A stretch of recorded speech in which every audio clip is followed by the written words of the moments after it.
ये बिछड़ना नहीं उजड़ना था, जिस तरह से जुदा हम हुए।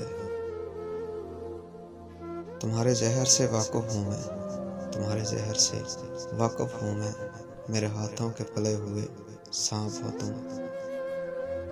तहमत तो लगा देते हो बेकार की हम पर, पूछो तो सही किस लिए बेकार हुए हैं। सब आके मुझे कहते हैं मुर्शद कोई चारा, जिसको दर यार से इनकार हुए हैं।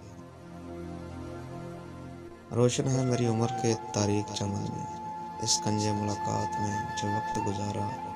अपने लिए तजवीज़ की शमशीरें बहना, और उसके लिए शाख से फूल उतारा।